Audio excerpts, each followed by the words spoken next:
얼마 전에 짐 정리를 하면서 오래된 노트를 하나 발견했습니다.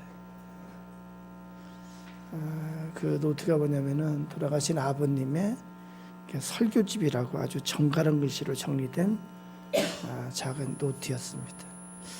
나중에 봐야지 하면서 정리하면서 보관을 잘 했어요. 그걸 보면서 이렇게 눈물이 핑 도는 그런 체험을 했습니다. 요즘 돌아가신 아버님과 많은 대화를 합니다. 그 어느 때보다 아버님이 살아계셨으면 하는 그런 아쉬움이 많이 있습니다.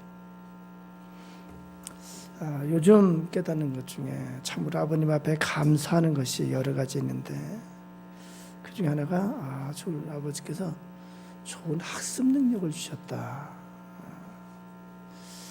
항상 이렇게 정리하고 배우고 공부하는 모습을 보여주셨고 이 학습 능력이 그래서 나에게 물려졌고 저를 통해서 저희 아들에게 물려지고 그것도 자녀까지 물려지겠구나. 저는 이것이 내가 공부를 해서 학습을 하고 하는 건 줄 알았는데 그것이 아버님으로부터 물려진 것이구나. 그걸 깨달으면서 다시 한번 아버님한테 감사를 드리고 또 이 성품이 나로부터 비롯되는 것이 아니고 이 성품이 참 아버님으로부터 이렇게 좋은 성품을 이렇게 물려받았다는 생각이 듭니다. 항상 요즘 와서 새로 깨닫는 것이 아버님의 그 온유함이 도저히 내가 따라갈 수 없는 그 온유함을 보여주셨구나 그런 생각이 듭니다. 그래서 요즘은 돌아가신 아버님과 대화를 하면서 많은 사과를 하고 또 후회를 합니다. 내가 참 불효자였구나. 저희 아버님이 이제 목회자로서 목회를 45년 동안 했습니다. 목회 45년 하신 분이 자식에게 해주고 싶은 말들이 얼마나 많았을까. 평생을 말씀을 연구하고 설교하고 가르치셨어요. 그 아버님이 목회를 이제 시작하는 아들에게 해주고 싶은 말이 얼마나 많았을까. 해주고 싶은 교훈과 훈계가 얼마나 많았을까. 근데 언젠가부터 아버님이 가면은 의례적으로 그러니까 같이 식사만 하고 일상적인 대화는 하는데 이렇게 깊이 충고라든가 훈계를 하지 않으셨어요. 저는 그저 하실 말씀이 없는 것으로만 생각했는데 지금 와서 생각하면은 그 마음에 해주시고 싶은 말씀이 얼마나 많았을까. 우리가 그렇잖아요. 대화가 되는 자가 있고 대화가 안 되는 자가 있습니다. 어떤 때 대화가 되나요? 들을 때 대화가 돼요. 그걸 들을 때. 그 말을 듣지 않고 반발을 하게 되면 대화가 안 돼요. 그 다음부터는 안 하게 돼요. 제가 아버님한테 이제 깨닫는 것이 하실 말씀이 없었던 것이 아니고 말씀을 안 하셨구나. 하실 말씀은 가득한데 안 하신 거예요. 왜 그랬을까요? 나의 교만함 때문에 그랬구나. 듣지 않는 교만함. 나의 생각, 나의 자세가 지금 와서 생각하면은 아주 부분적인 것만 알고 아주 편협적인 것만 알고 그것이 다인 줄 알고 그것이 다인 걸 가지고 다인 건 줄 알고 그렇게 넓은 것을 보지 못하는 그런 편협함 때문에 제가 아버님의 말씀을 듣지 못했구나. 몇 주 전에 오후 시간에 그런 얘기를 했죠. 정중지와 무지대. 그래서 우물 안의 개구리는 큰 바다에 대해서 말을 해줘도 알지를 못한다. 깨닫지를 못한다. 바로 이 우물안 개구리가 바로 이 교만함인 것 같아요. 이 교만함은 어리석음입니다. 참으로 어리석음인데 그 조그마한 깨달음을 가지고 그 우물안 개구리처럼 그것이 다인 줄 알고 그 교만함이 그 어리석음이 큰 지혜를 놓쳤고 큰 교훈을 듣지 못하게 했다고 그렇게 생각을 합니다. 성경에서 전도서를 보면은 성경에서 해 아래 새 것이 없다고 말씀합니다. 우리가 살아가면서 나만 깨닫고 나만 아는 것 같은데 수많은 사람이 이미 깨달았고 수많은 사람이 이미 알았던 거예요. 인생을 살면서 나만 고민하는 것 같지만 그러한 똑같은 고민을 수많은 사람이 이미 했었어요. 내 가는 길이 나만 가는 특별한 길인 것 같지만 많은 사람이 갔던 길을 우리는 가는 거예요. 그래서 성경에서는 앞서간 자의 교훈을 들으라 그렇게 말씀합니다. 아버님이 살아계시다면은 아버님 이런 때는 어떻게 해야 돼요? 여쭤볼 수 있었을 텐데 아버님 이럴 때는 어떻게 생각을 해야 돼요? 아버님 이런 때는 어떻게 해야 되나 물어볼 수 있었을 텐데 그래서 큰 지혜를 얻을 수 있었고 큰 교훈을 얻을 수 있었을 텐데 그런 생각이 듭니다. 아버님한테 참으로 감사하는 것 중에 하나가 뭐냐면은 이 믿음의 그 유산을 물려받은 것이. 제가 저희 아버님의 아들이었기 때문에 하나님을 알게 됐고 믿음을 갖게 됐고 그래서 확신하는 것이 뭐냐면은 차후에 천국에 가서 아버님을 만날 것을 확신합니다. 그때는 참 아버님과의 관계가 온전히 회복될 것이라고 저는 그렇게 믿습니다. 이러한 깨달음은 또한 지난주에 큐티를 하면서 더 절실하게 제 모습을 보게 해주신 그 성경 말씀을 통해서 깨달은 것이기도 합니다. 지난주 우리가 이사야서를 큐티했는데 이사야 42장 18절에서 20절에 이렇게 기록합니다. 18장에서 20절 이것은 하나님께서 하나님의 백성 이스라엘에게 하시는 말씀이에요. 하나님의 자녀인 그 이스라엘 향해서 하나님이 하시는 말씀인데 우리 같이 한번 읽어보도록 합니다. 시작. 너희 못 듣는 자들아 들으라. 너희 맹인들아 밝히보라. 맹인이 누구냐? 내 종이 아니냐? 누가 내가 보내는 내 사자같이 못 듣는 자겠느냐? 누가 내게 충성된 자같이 맹인이겠느냐? 누가 여호와의 종같이 맹인이겠느냐? 네가 많은 것을 볼지라도 유의하지 아니하며 귀가 열려 있을지라도 듣지 아니하는도다. 하나님은 하나님의 백성 이스라엘에게 많은 말씀을 주셨어요. 그러니까 이제 지난주에 우리 말씀에 대해서도 묵상을 해보면은 하나님의 말씀이라는 것이 뭐냐면은 말씀이 바로 하나님이세요.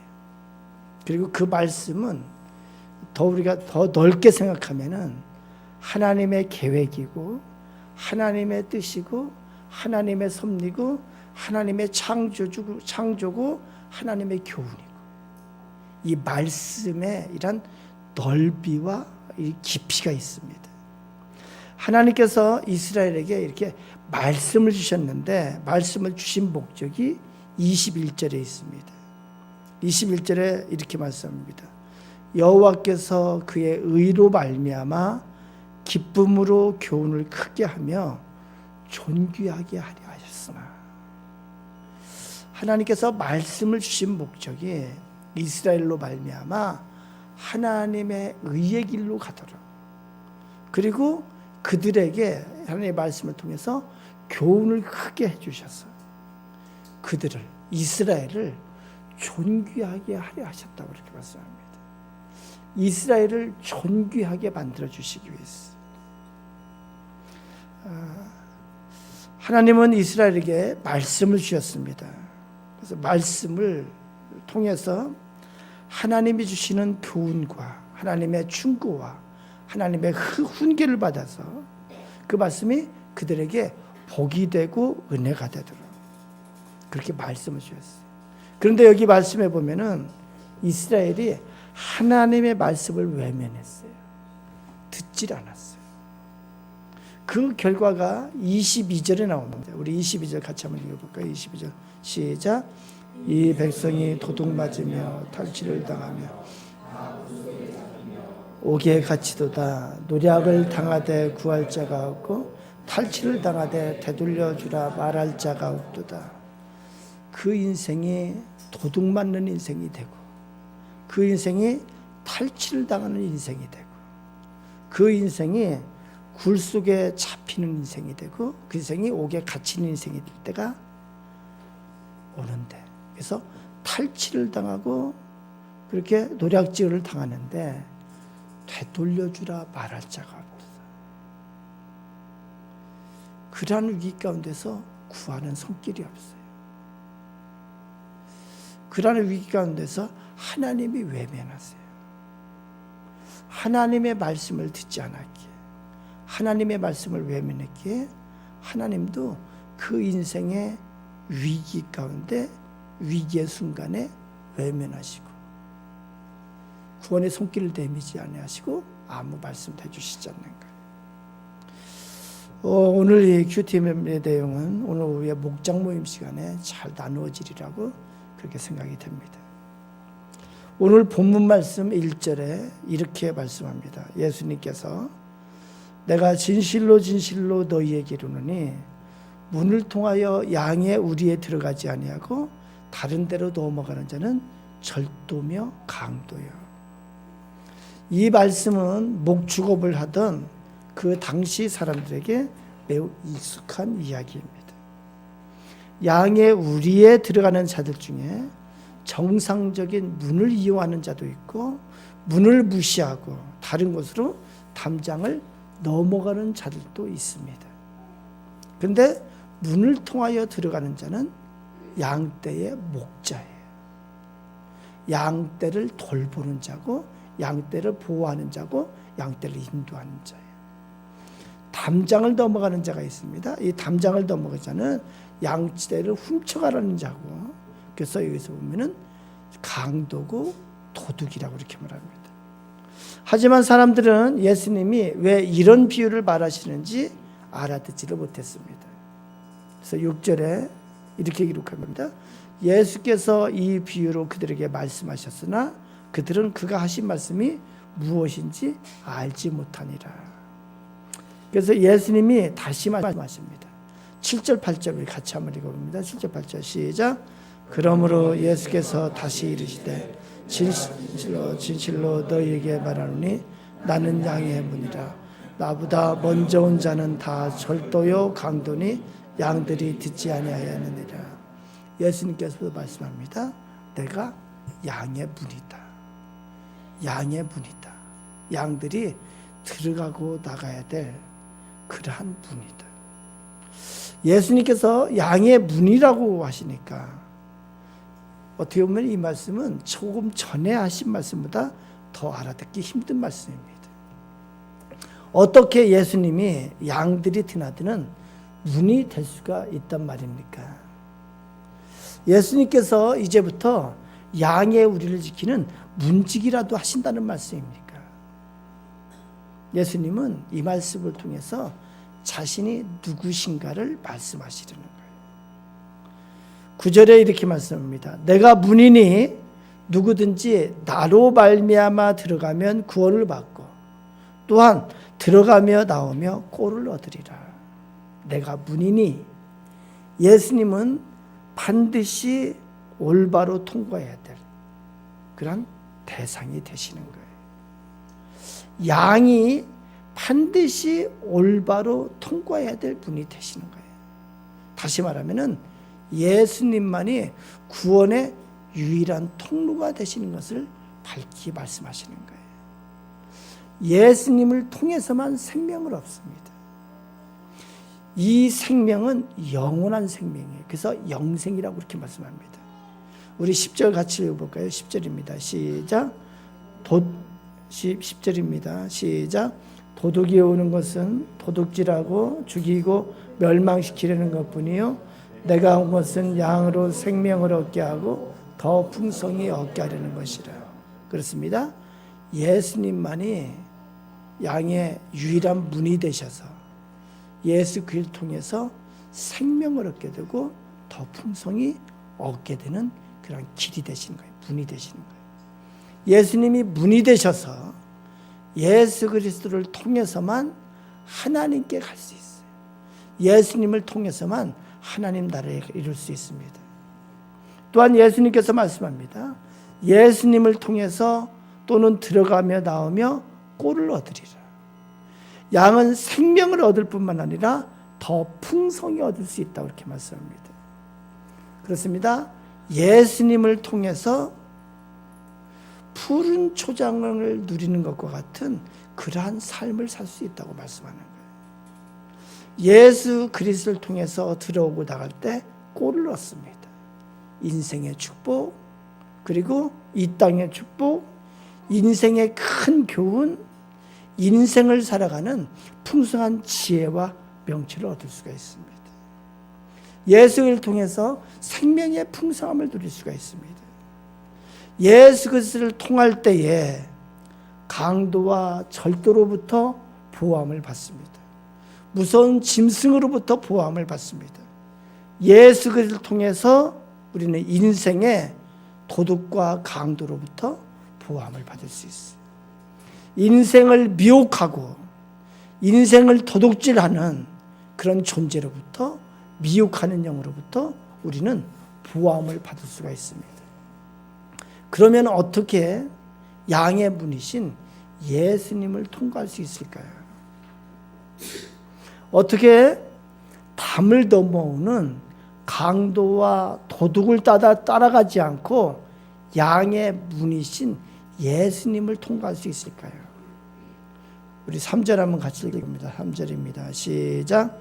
문지기는 그를 위하여 문을 열고 양은 그의 음성을 들으니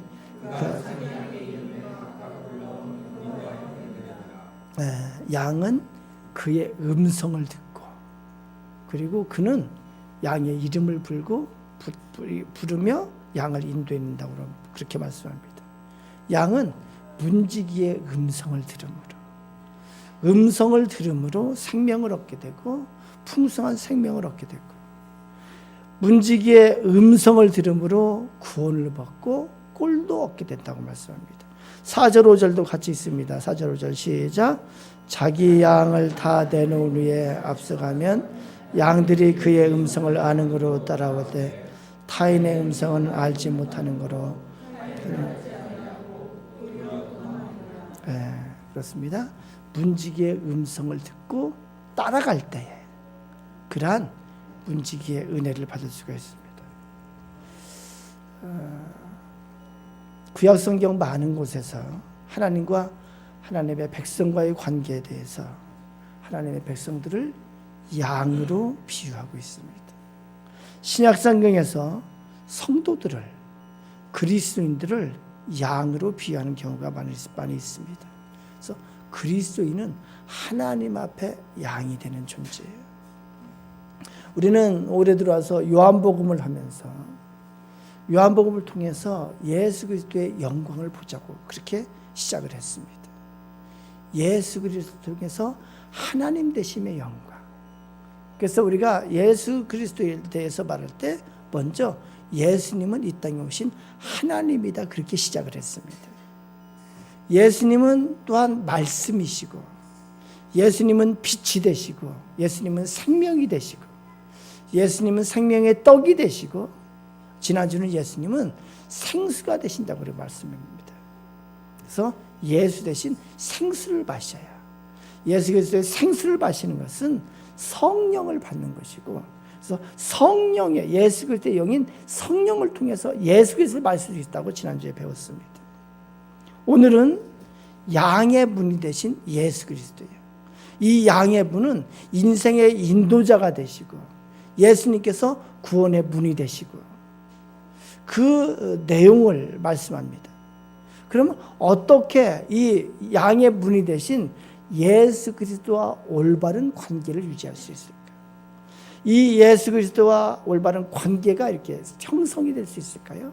그것은 음성을 들음으로 이렇게 말씀합니다. 어떻게 양의 문을 통과할까요? 어떻게 양의 문을 들어오고 나갈까요? 그래서 어떻게 풍성한 꼴을 얻고 풍성한 생명을 얻을 수 있을까요? 그것은 음성을 들음으로, 그의 음성을 들음으로, 예수 그리스도의 말씀을 들음으로예요. 어떻게 음성을 듣나요? 성경은 예수 그리스도의 말씀을 기록하고 있습니다. 예수 그리스도의 그 말씀의 온전한 뜻을 깨닫는 것이, 예수 그리스도의 말씀을 통해서 예수님께서 나의 삶에 주시는 교훈을 듣는 것이, 다시 말씀드리면은 말씀은 예수님 자신이기도 하고 예수님의 뜻이기도 하고 예수님의 의이기도 하고 예수님의 교훈이기도 합니다. 그래서 예수님의 음성을 듣고 따를 때 예수님과 올바른 관계가 형성이 되는 거예요. 문이 되신, 양의 문이 되신 예수님과 양된 우리 관계에 올바른 관계가 형성되는 것은 그의 음성을 들을 때입니다. 사랑하는 여러분, 우리가 어떻게 예수님의 음성을 들을 수 있습니까?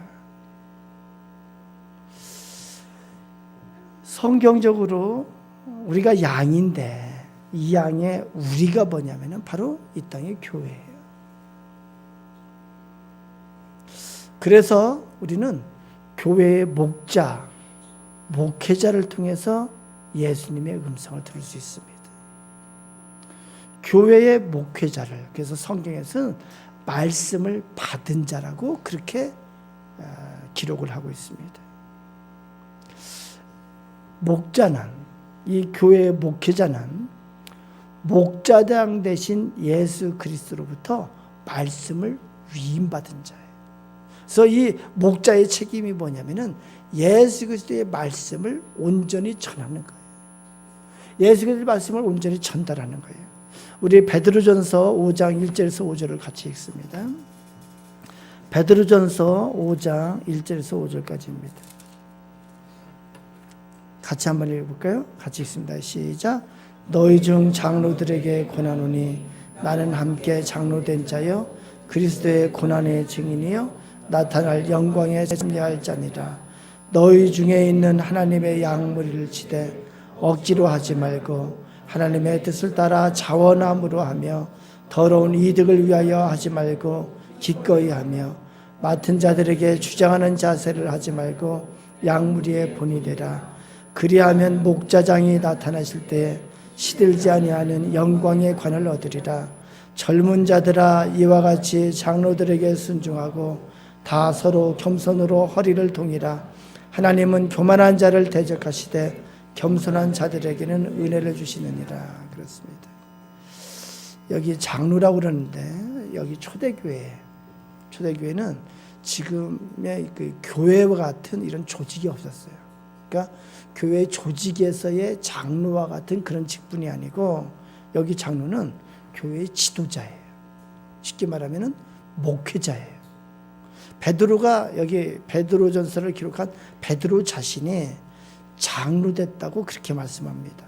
그래서 이 목회자는 말씀을 전한 자이고 여기 보면은 양무리를 치되 양무리를 치는 자예요.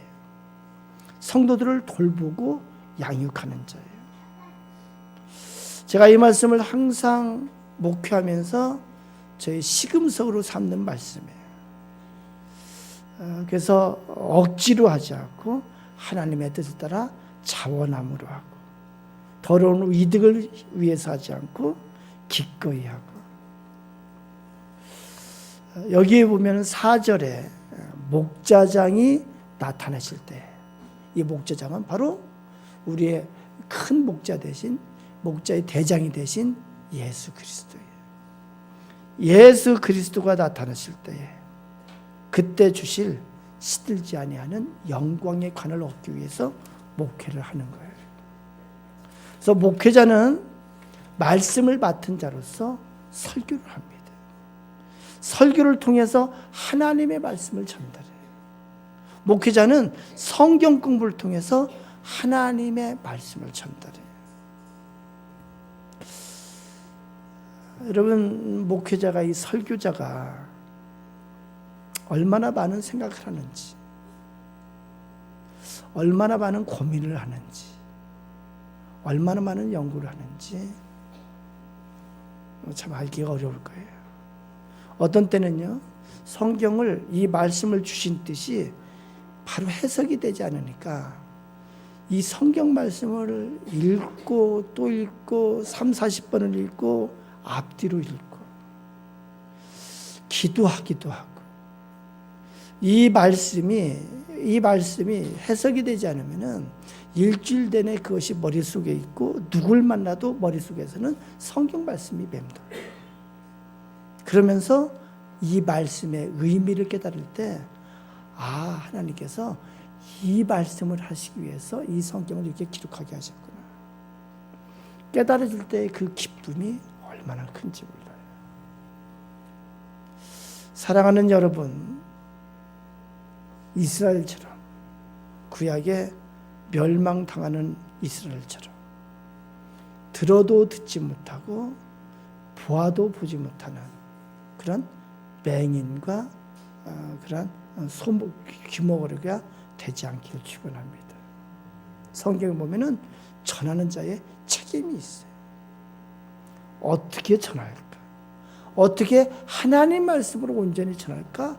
고민하는 전하는 자의 책임이 있어요.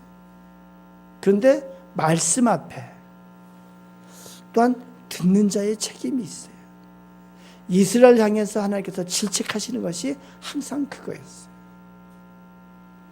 예수님께서도 마음밭의 비유를 통해서 말씀을 받는 자의 그 마음밭이 길가와 같은 마음이 있고 돌밭과 같은 마음이 있고 옥토와 같은 마음이 있다고 그렇게 말씀을 합니다. 듣는 자의 자세에 대해서 베드로전서 5장 5절에도 보면은 젊은 자들아 이와 같이 장로들에게 순종하고 다 서로 겸손으로 허리를 동이라. 하나님은 교만한 자를 대적하시되 겸손한 자들에게는 은혜를 베푸시느니라. 지난주에 제가 아주 특이한 분을 만났어요. 이게 참 은혜스러운 만남이었는데 제 친구 한 분이 좀 늦게 새로 이제 취업을 했어요. 그러니까 64살에 아주 작은 건설회사에 이제 책임자로 이렇게 취업을 했는데 어느 날 연락이 와가지고 저하고 이제 전화로 얘기를 하면서 약속해서 이제 어제 점심 식사를 같이 하자고 그랬어요. 그러면서 전화를 통해서 자기가 가게 됐는데 그 회사의 오너가 크리스천이라고 저한테 얘기를 하는 거예요. 그래서 그렇게 약속한 것이 뭐냐면 지난주 화요일이었습니다. 저보고 좀 일찍 오라고 해서 이제 11시 반에 갔습니다. 한티역에 이제 내렸는데 거기 나와가지고 만났는데 회사로 안내를 하는 거예요. 둘이 이제 점심 식사를 하기로 했는데 가면서 그런 말을 하는 거예요. 자기 회장이 자기가 이제 나를 만나기로 한 것을 기억해서 그날 아침에 다른 데 볼일 보러 갔다가 일찍 와서 기다리고 있다는 거예요. 전 처음 보는 분인데 좀 이상하고 부담이 되기 시작하는 거예요. 그래서 이렇게 만나서 어쩔 수 없이 이제 갔는데 가서 이제 회장실에 같이 앉았는데 이분이 처음 봤는데 나를 그렇게 반갑게 맞이하는 거예요. 그 이유가 내가 목사기 때문에. 그러면서 자기가 이제 하고 싶은 말도 막 이렇게 이렇게 반가운 사람 친구 만난 것처럼 그렇게 얘기를 하는 거예요. 이분이 이제 76세인데 원로 장로님이에요.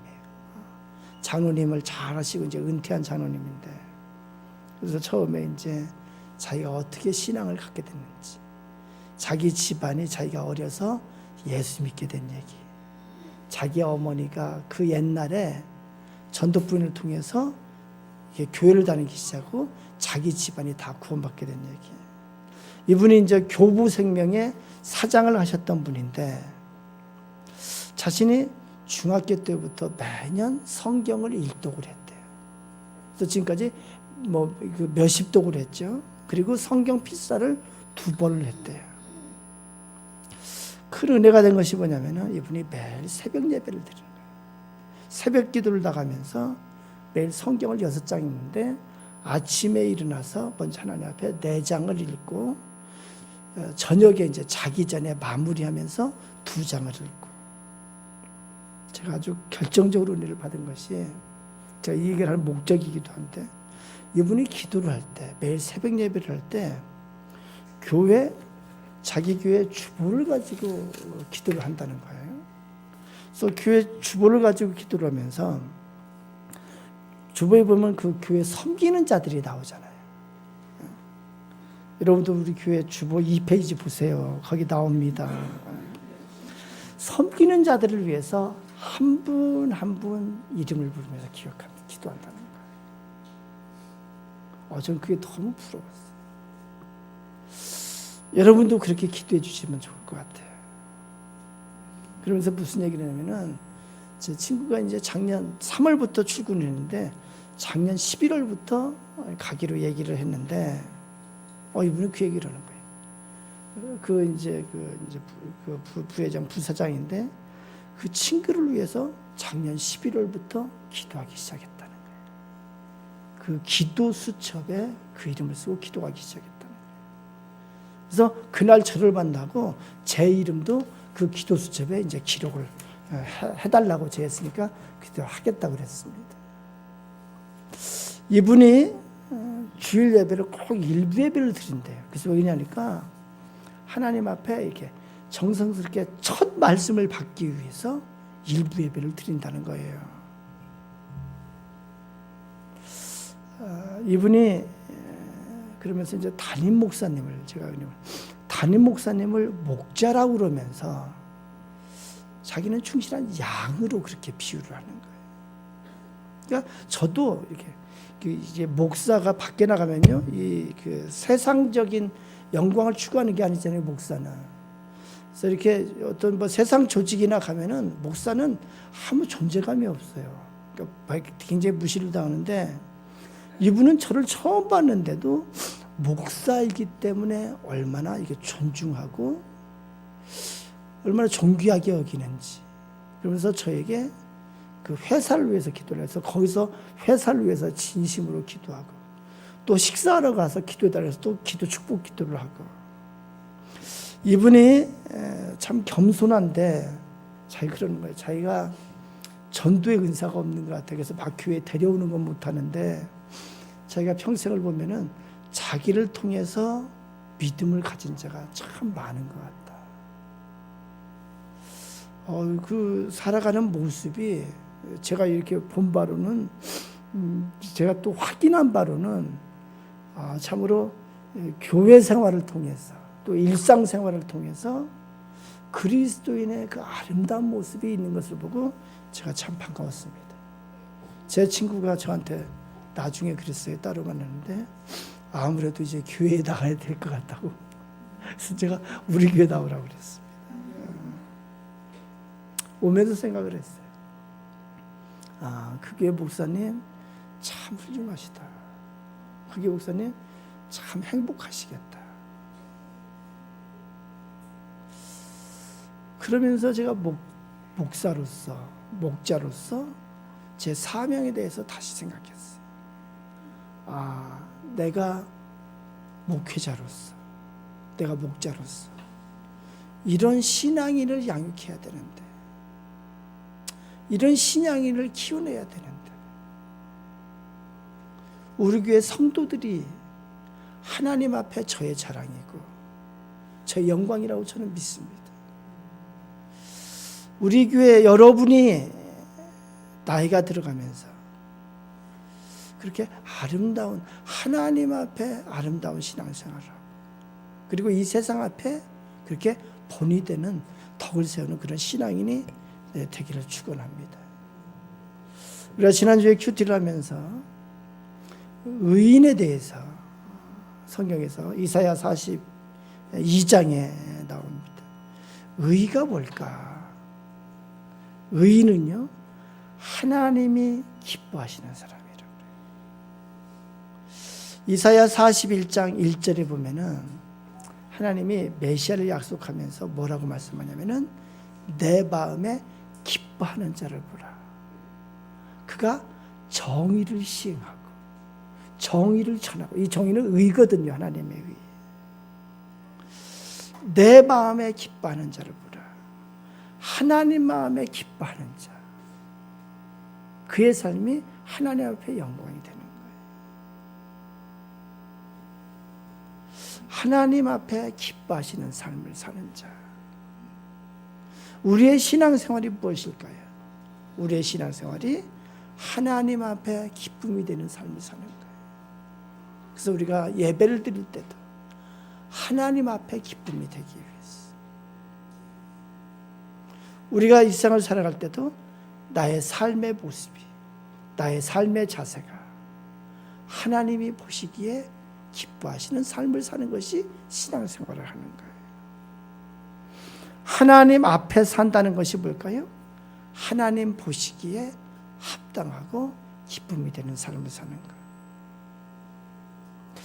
그래서 우리가 신앙인으로서 이 세상을 살아갈 때 하나님께서 나의 이 모습을 기뻐하실까? 하나님께서 나의 이 생각을 기뻐하실까? 나의 이 자세를 기뻐하실까? 그러한 질문을 하면서 할 때 우리가 의에 이를 수 있을 줄로 믿습니다. 우리가 어떻게 하나님 앞에 의로운 삶을 살 수 있을까? 그것은 양의 문 대신 예수 그리스도의 음성을 잘 듣는 양이 될 때, 예수 그리스도의 음성을 듣고 잘 따르는 양이 될 때, 그때 우리의 삶이 하나님 앞에 기쁨이 되고, 그리고 하나님의 은혜와 축복으로 우리가 생명을 얻고 더 풍성히 얻는 그런 은혜가 있을 줄로 믿습니다. 양의 문을 통해서 들어오고 나갈 때 구원을 얻고 꼴을 풍성히 얻는 그런 복된 역사가 있을 줄로 믿습니다.